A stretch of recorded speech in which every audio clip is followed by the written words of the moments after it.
الحمد لله الحمد لله خالق الوجود من العدم وجاعل النور من الظلم ومخرج الصبر من الألم فملقي التوبة على الندم فنشكره على المصائب كما نشكره على النعم ونصلي على رسوله الأكرم ذي الشرف الأشم والنور الأتم والكتاب المحكم وكمال النبيين والخاتم سيد ولد آدم الذي بشر به عيسى بن مريم ودعا لبعثته إبراهيم عليه السلام حين كان يرفع قواعد بيت الله المحرم فصلى الله عليه وسلم وعلى أتباعه خير الأمم الذين بارك الله بهم كافة الناس العرب منهم والعجم فالحمد لله الذي لم يتخذ ولدا ولم يكن له شريك في الملك ولم يكن له ولي من الذل وكبره تكبيرا والحمد لله الذي أنزل على عبده الكتاب ولم يجعل له عوجا والحمد لله الذي نحمده ونستعينه ونستغفره ونؤمن به ونتوكل عليه ونعوذ بالله من شرور أنفسنا ومن سيئات أعمالنا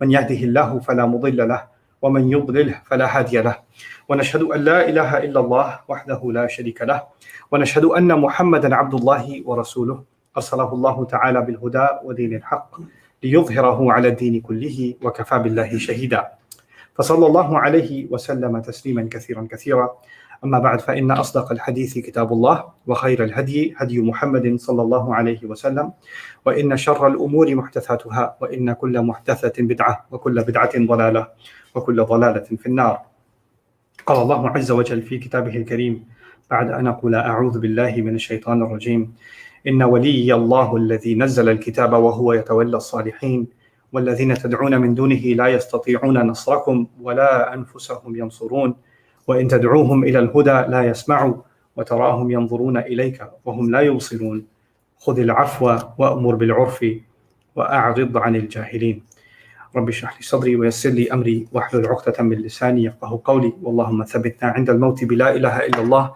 اللهم اجعلنا من الذين آمنوا وعملوا الصالحات وتواصوا بالحق وتواصوا بالصبر آمين يا رب العالمين. One of the things that Allah has done for us in the Quran is describe very extreme situations and how the Prophet ﷺ was given advice and guidance from Allah on how to deal with those extreme situations. And by giving us guidance for that, you might find that you don't have to face that extreme of a situation in your life, and I don't have to face that extreme of a situation in my life. But the point is, if this advice was good enough for such an extreme circumstance, then it can certainly be used for any lesser degree of intensity. It can apply to your situation and mine just as well. Because if it was good enough to solve a much tougher problem, think of it this way. If it was good enough to solve a much tougher problem, then my problem is a lot easier than that other much tougher problem that he had to deal with, sallallahu alaihi wasallam. And this is an important way of thinking about what the Quran is talking about and how it's applicable.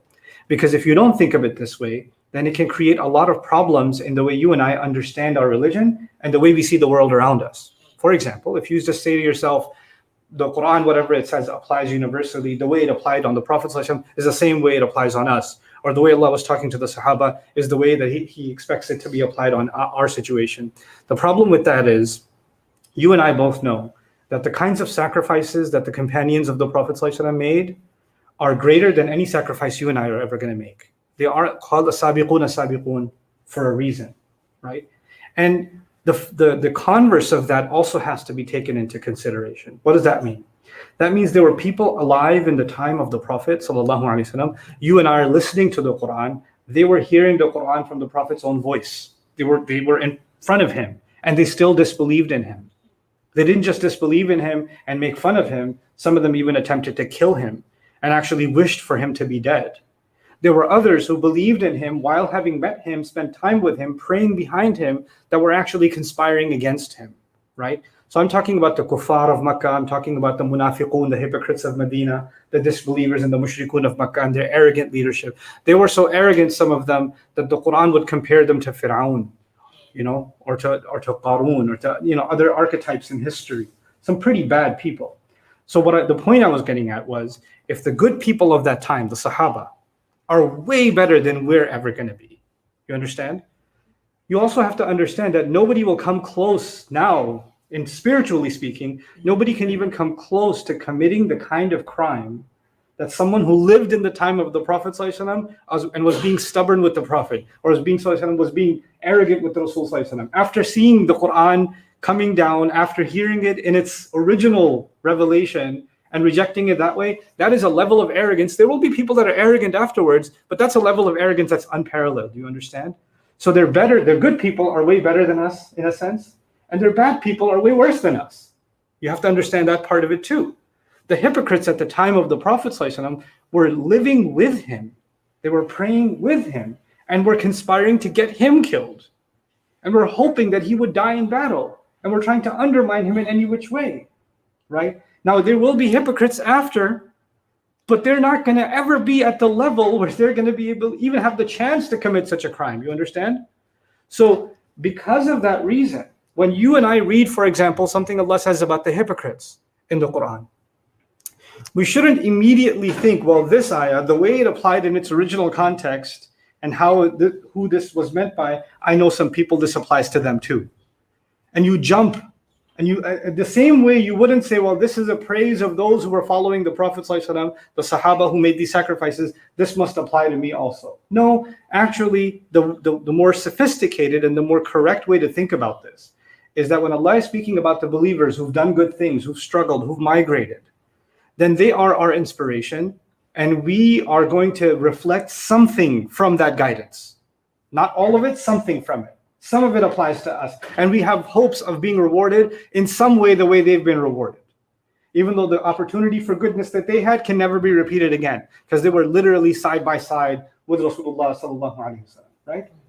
The same way people that have done bad, people that have messed up, and the way Allah is speaking about them, like Allah is very angry with the Quraysh, and He's promising their nation to be destroyed if they don't change their ways. Allah is promising them hellfire. All this serious stuff is being talked about in the Quran, and we immediately jump the gun and say, well, this is talking to the Quraysh, but by extension, this is talking to every non-Muslim from that time on.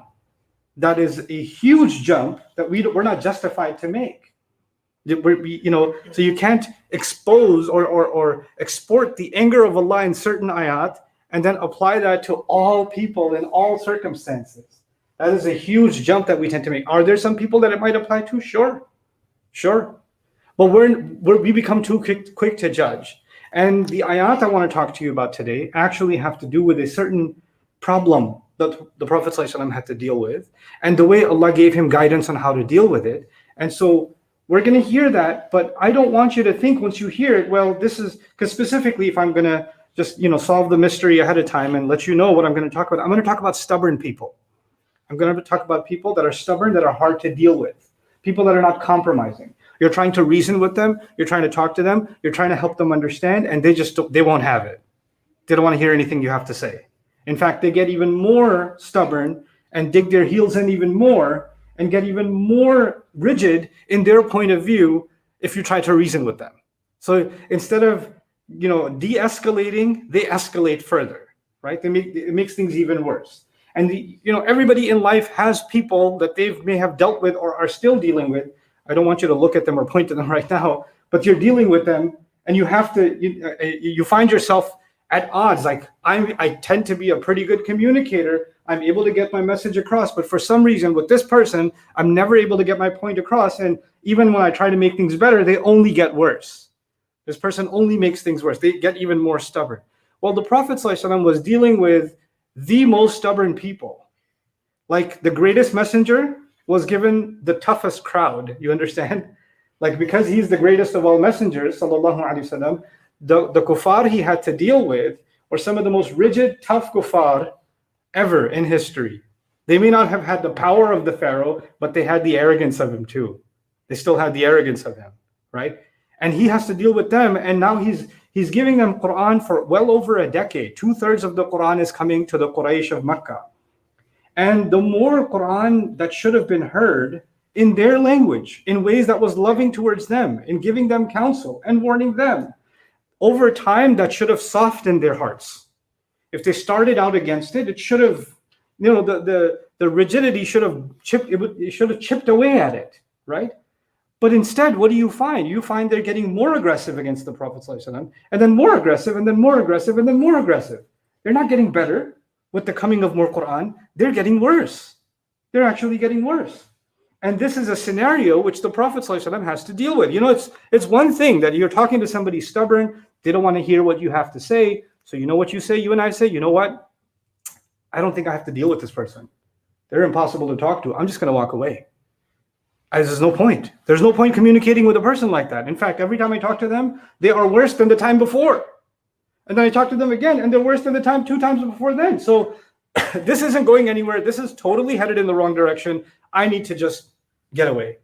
But what is Rasul Sallallahu Alaihi Wasallam told? On the one hand, أَعْرِضْ عَنِ الْجَاهِلِينَ, ignore those who get obnoxious and arrogant and ignorant with you, etc. But at the same time, he's not being given permission to just walk away from that nation. Still invite them, still recite to them, still listen to what they have to say. And some of the most arrogant things they said, some of the most obnoxious, wild, outrageous, blasphemous things that they said, Allah recorded it in the Quran by saying, وَقَالُوا, and they said, and then he would quote the horrible things they said, the arrogant things they said, and then Allah would say, now respond to them. And Allah knows better than you and I that those people who are saying these things, even the response is not going to help them. They're not going to listen to that response. But Allah is still capturing them talking, recording it, and then giving the Prophet ﷺ a response. So this deserves some thought. We have to think about what is the situation that the Prophet ﷺ actually has to deal with. And one place that I find a lot of inspiration to address this, to find counsel in it, is actually Surah Al-A'raf. It's one of the longest Meccan surahs of the Quran. Right? So the surah is revealed in the Meccan era of the Prophet ﷺ's career. In that time, Surah Al-An'am, Surah Al-A'raf, these are some of the longest surahs that were revealed that were Meccan, right? This is surah number 7. And part of it towards the end, Inna waliyya Allahu alladhi nazzala al-kitab wa huwa yatawalla salihin. Certainly, so the Prophet ﷺ is being commanded to say that certainly my protective friend is Allah. And he's the one who sent the book down, and he will be the one to protect good people. He will be the one to befriend good people. And this statement has what's called a kinaya in it. Now let me tell you what a kinaya is. In simple language. If I said, it's dark in here, if I just said, it's dark in here, then I'm not just saying it's dark in here, I'm trying to tell you, could you please turn the lights on? Right? But I didn't say turn the lights on. What did I say instead? It's dark in here, right? Or if a father is sitting at the dinner table and he's saying, I'm thirsty, I'm pretty thirsty. He's not telling his son information that the son says, oh, that's interesting. Must have been a long day for you. No, he's telling his son, go get up and get me a glass of water. But he doesn't have to spell that out. What does he have to say? I'm thirsty. So this is called kinaya. You give a hint. You're not so explicit, right? You say something that's factual, but a person who hears it, they understand that something else is being said through it. So when in this ayah, the Prophet ﷺ is being given revelation to say, my protective friend is Allah. It's actually a kinaya, an indirect way of telling the disbelievers, I am not intimidated by you. If you think I'm alone, and because I'm alone, I'm an easy target, you're wrong about that.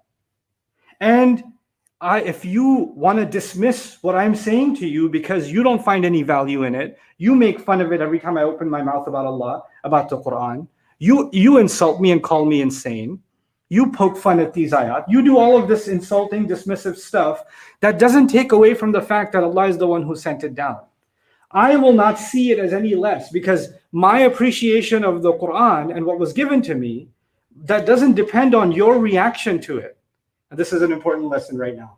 This is an important lesson dealing with stubborn people. Because stubborn people, you know what they try to, if they want to stay on their position, one of the ways to be stuck on your position is to make the other person feel like their position is stupid. Their position is worthless. Their position isn't worthy of listening.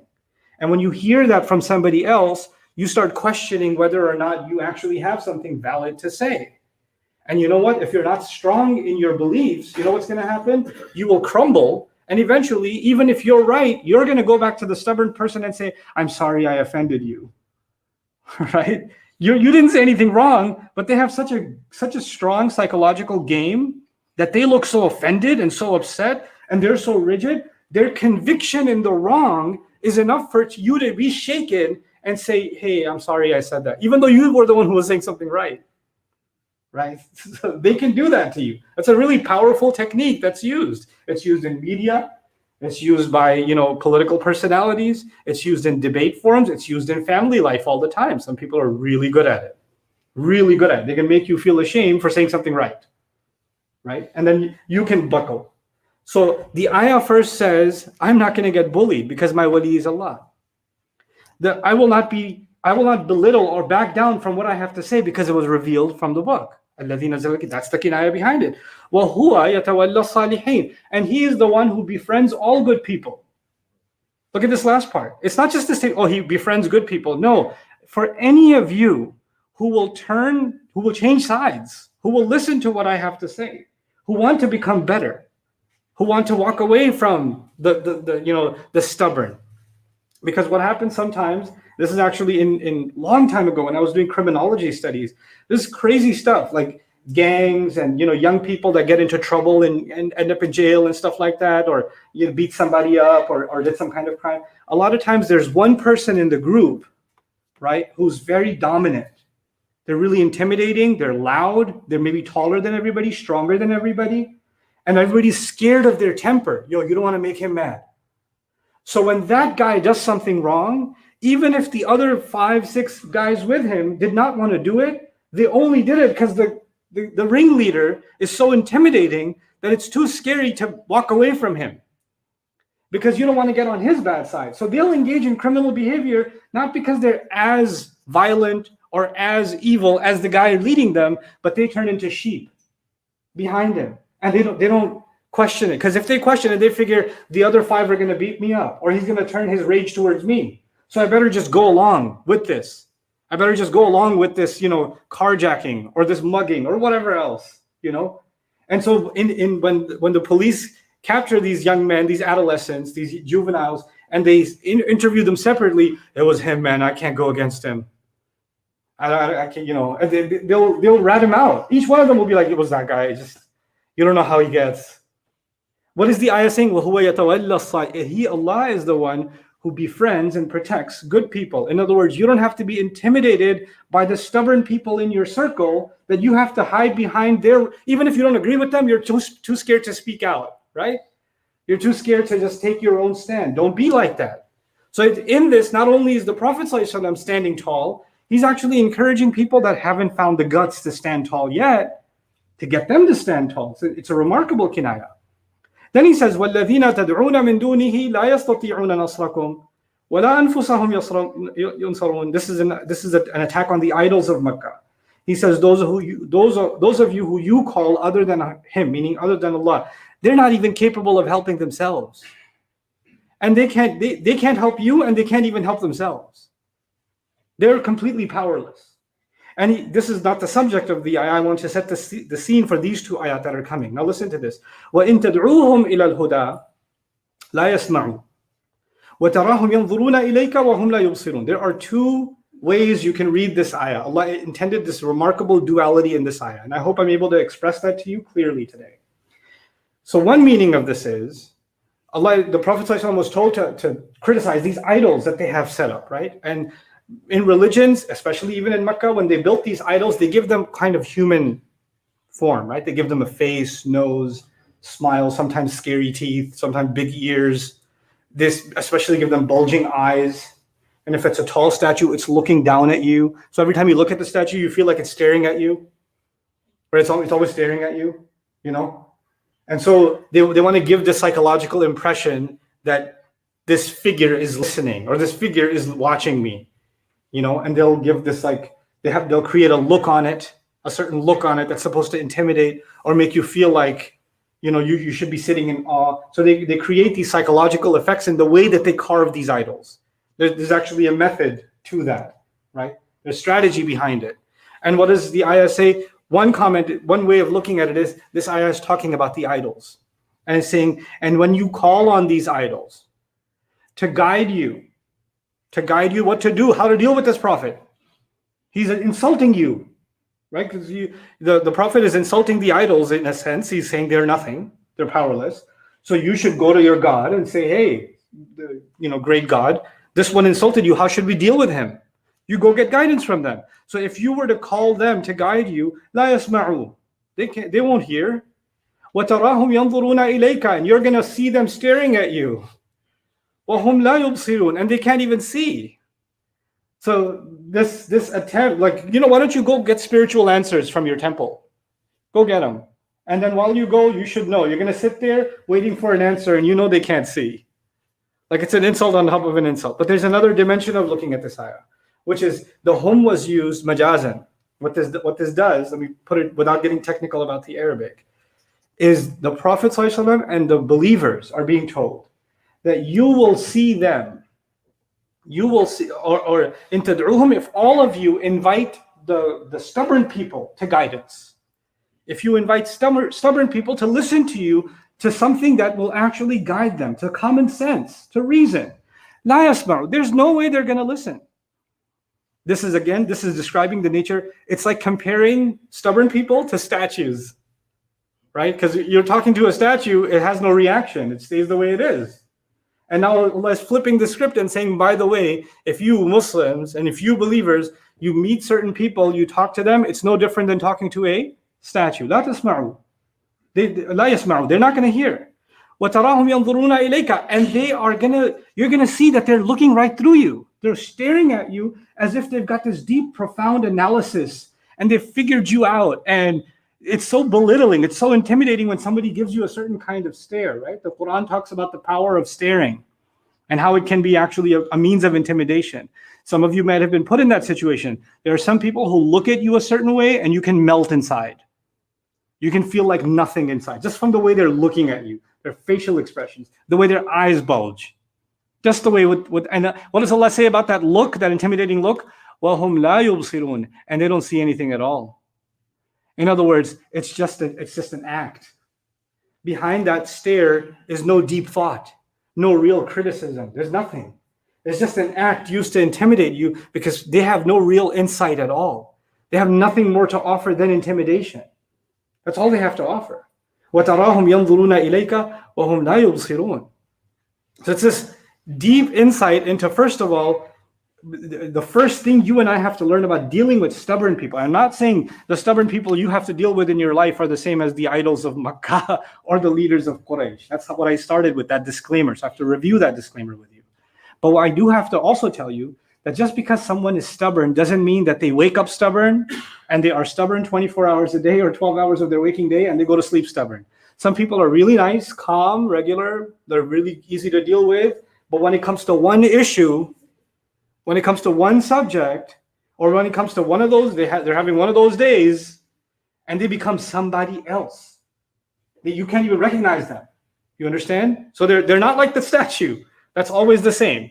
They're not like the Quraysh, who are rigid. They're just set in stone. But there are people that have stubbornness in them every once in a while. They have it every once in a while, right? And in those moments, they don't want to hear anything that you have to say. In those moments, there's no point reasoning with them. There's no point getting across to them. And you should know the people in your family, your loved ones, your friends. You should know them well enough to know when that evil switch is on. I'm not calling them evil, but when that switch is on, you should know this person's not their normal self right now. They're not their normal self right now, which means having a reasonable conversation with them right now is no point. It's not going to do it's only going to make things worse. You have to have the sense to that. And where do we get that from? This advice that you should know. You should be able to gauge the people in your life and say when to engage, when to not engage, right? What is Allah telling the Prophet ﷺ in ayah number 199? خُذِ الْعَفْوَ. خُذِ الْعَفْوَ. Hold on to afu. Afu has two meanings. One means forgiveness. And if you look at that meaning, what that would mean then is hold on to the idea that sometimes people are going to say crazy things in your life and you just got to learn to let go because they're not really themselves in that moment. Don't make that into an argument because you've had that same argument 3,000 times. It didn't go any differently. Learn your lesson and stop making the same mistake. خُذِ الْعَفْوَ. But afu also means in Arabic that which comes easy. Afu means that which comes easy, that which is accessible. And one of the meanings of that in the ayah is expect from people what you know they can handle. Expect reasonably what is easy for them. Like if you know certain tasks are too much for your son, your daughter, your husband, your wife, your father, your mother, certain conversations are too stressful for them. They can't handle it. You know how much they can handle, how much they can't handle.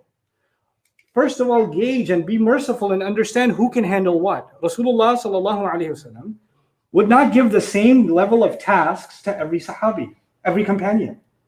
He knew some can handle more, some can handle less. Some were given massive responsibilities at a young age, and some were given almost no responsibilities, even being twice that age, because he has a profile, he has an understanding of who can handle how much. So you cannot have blanket expectations, even not from all of your children. Not all your children are the same. Some kids turn out to be Yusuf, others turn out to be Binyamin, others turn out to be the other brothers of Yusuf. That happens too, right? Not all kids are the same. Not all dealings, not all friends are the same. Not all employees are the same. And that's khudil afwa. Khudil afwa, be a little, forbearing. Understand that a person's not in their strongest moment right now, and let go of the accelerator a little bit. Tone down the pressure. If they're rising in pressure, you tone it down a little bit. You don't escalate, you de-escalate. Or you realize this is not a productive time to have that conversation. This is khudil afwa. But that just because you went easy, what does shaitan come and tell you? When you go easy, then shaitan comes in two ways. He says, why are you going easy on him? What, are you weak? You can't put that guy in his place? You're going to let him say that and not say anything back? And you tell yourself, no, I'll say it later, right? I'll say it later when it's time. And the shaitan will come and say, oh yeah, later, right. You're just scared. So then you tell shaitan, oh yeah, I'm not scared. I'm going to have this fight right now like I did the other 800 times. And you do the same thing again. What's the other way shaitan comes? He says, man, it's not worth the fight. So don't bring it up. Then don't bring it up even when things are normal. Then don't bring it up ever again and let them get away with it. There is one thing, if a person's becoming ignorant, that's not the time to deal with it. When things have calmed down, that doesn't mean the issue is resolved. You still have to bring it up. And where do we get that from? The next phrase in the ayah, وَأْمُرْ بِالْعُرْفِ, and stand by and command and enjoin what is decent. Just because you're being lenient at times doesn't mean you let go of your values or you're never going to bring it up anymore. You're just going to find a wiser time to bring it up. But you'll still stand by what you say. And you're not going to apologize for what you believe. Just because somebody else became belligerent, somebody else became ignorant, doesn't mean you have to back down. And then even when you bring it up, when you thought it was a good time to bring it up, and you brought it up, and guess what? You found out that you stepped on a landmine again. The person blew up again. They're having an emotional meltdown, and they're exploding on you, getting angry, getting stubborn, getting arrogant, getting all kinds of obnoxious. You're facing that situation again. What does the ayah end with? وَأَعْرِضْ عَنِ الْجَاهِلِينَ. And then deliberately ignore those who are incapable of controlling their emotions. The person like that needs to be ignored. You just say what you got to say, and you don't take into your heart the things they're saying to you. Like you learn to just deflect what they're saying. And the case for that in the Quran is Musa alayhi salam, right? Because he's talking to Fir'aun. Fir'aun is saying horrible things to him. And Musa alayhi salam doesn't say, you know what, you're a jahil, I don't got to deal with this. No, he doesn't. He keeps talking. But he's ignoring the nonsense that he's saying. He ignores the nonsense, sticks to his point. He hears more nonsense, he still sticks to his point. He hears more nonsense, he still sticks to his point. Now stand your ground. You don't become emotional. You don't raise your voice because they raise their voice. But you do ignore the jahil, which actually means not only do you ignore this person's behavior, you ignore this person every time they act in this way. You should spot it and say, this is not the time for me to get roped up in that. Don't allow yourself to get roped in that. So it's in these few words, خُذِ الْعَفْوَ وَأْمُرْ بِالْعُرْفِ وَأَعْرِضْ عَنِ الْجَاهِلِينَ is actually this huge teaching of our deen that comes in ayah number 199 of Surah Al-A'raf. May Allah Azza wa Jal give us the strength, the spiritual strength, the emotional fortitude, the wisdom to be able to live by this ayah in our daily lives. Barakallahu li wa lakum fil Qur'an al-Hakim wa nafa'ani wa iyyakum bil ayati wa dhikr al-Hakim. الحمد لله وكفى والصلاة والسلام على عباده الذين اصطفى خصوصا على أفضلهم وخاتم النبيين محمد الأمين وعلى آله وصحبه أجمعين. قال الله عز وجل في كتابه الكريم بعد أن أقول أعوذ بالله من الشيطان الرجيم إن الله وملائكته يصلون على النبي يا أيها الذين آمنوا صلوا عليه وسلموا تسليما. اللهم صل على محمد وعلى آل محمد كما صليت على إبراهيم وعلى آل إبراهيم في العالمين إنك حميد مجيد. اللهم بارك على محمد وعلى آل محمد كما باركت على إبراهيم وعلى آل إبراهيم في العالمين إنك حميد مجيد. عباد الله رحمكم الله، اتقوا الله. إن الله يأمر بالعدل والإحسان وإيتاء ذي القربى وينهى عن الفحشاء والمنكر ولذكر الله أكبر والله يعلم ما تصنعون. أقم الصلاة إن الصلاة كانت على المؤمنين كتابا موقوتا.